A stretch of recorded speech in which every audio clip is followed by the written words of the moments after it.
Chapter 30.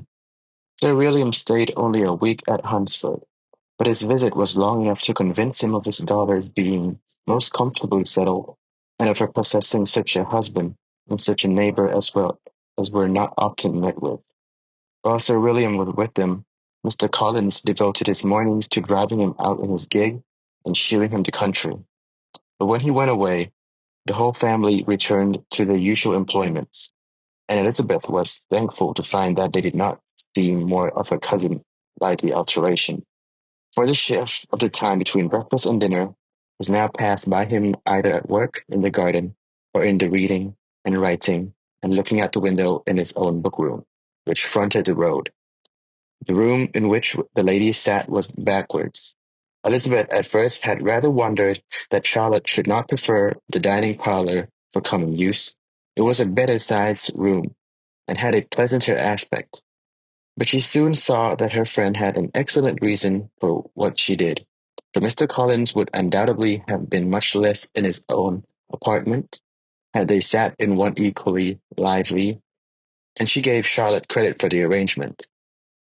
In the drawing-room they could distinguish nothing in the lane, and were in debt to Mr. Collins for the knowledge of what carriages went along, and how often especially Mr. Brewer drove by her phaeton, which he never failed coming to inform them of.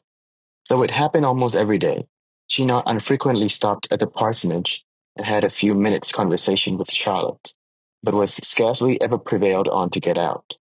Very few days passed in which Mr. Collins did not walk to Rosings, and not many in which his wife did not think it necessary to go likewise, until Elizabeth recollected that there might be other family livings to be disposed of. She could not understand the sacrifice of so many hours. Now and then they were honoured with a call from her ladyship, and nothing escaped her observation that was passing in the room during these visits. She examined into their employments, looked at their work, and advised them to do it differently, found fault with the arrangement of the furniture, or detected the housemaid in negligence, and if she accepted any refreshment, seemed to do it only for the sake of finding out that Mrs. Collins's joints of meat were too large for her family. Elizabeth soon perceived that though this great lady was not in the commission of peace for the county, she was a most active magistrate in her own parish, the minuteness concerns of which were carried to her by Mr. Collins, and whenever any of the cottagers were disposed to be quarrelsome, discounted, or too poor, he sailed forth into the village to settle their differences, silence their complaints, and scold them into harmony and plenty. The entertainment of dining at Rosings was repeated about twice a week, and allowing for the loss of Sir William, and there being only one card table in the evening, every such entertainment was the counterpart of the first. Their other engagements were few, as the style of living of the neighbourhood in general was beyond the Collinses' reach. This, however, was no evil to Elizabeth, and upon the whole she spent her time comfortably enough. There were half-hours of pleasant conversation with Charlotte, and the weather was so fine for the time of the year that she had often great enjoyment out of doors. Her favourite walk, and where she frequently went while the others were calling on Lady Catherine, was along the open grove which edged the side of the park, where there was a nice sheltered path which no one seemed to value but herself, and where she felt beyond the reach of Lady Catherine's curiosity. In this quiet way, the first fortnight of her visit soon passed away.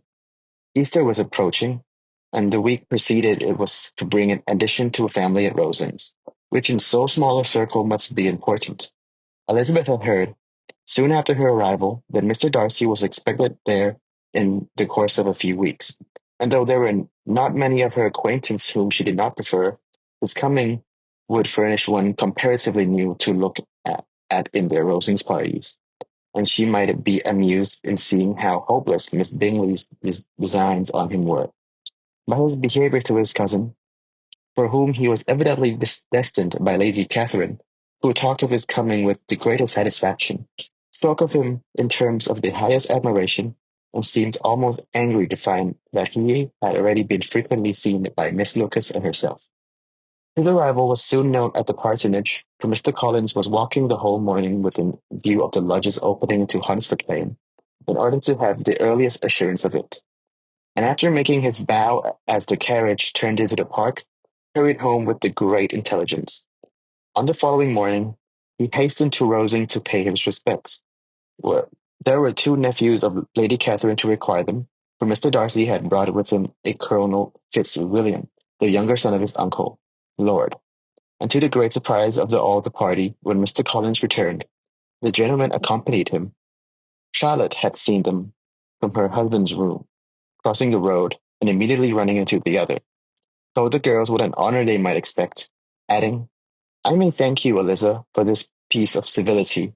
Mr. Darcy would never have come so soon to wait upon me." Elizabeth had scarcely time to disclaim all right to the compliment before their approach was announced by the doorbell, and shortly afterwards the three gentlemen entered the room. Colonel Fitzwilliam, who led the way, was about 30, not handsome, but in person and address most truly the gentleman. Mr. Darcy looked just as he had been used to look in Hertfordshire, paid his compliments with his usual reserve to Mrs. Collins, and whatever might be his feelings towards her friend, met her with every appearance of composure. Elizabeth merely curtsied to him without saying a word. Colonel Fitzwilliam entered the conversation directly with the readiness and ease of a well-bred man, and talked very pleasantly about his cousin. After having addressed a slight observation on the house and garden to Mrs. Collins, sat for some time without speaking to anybody.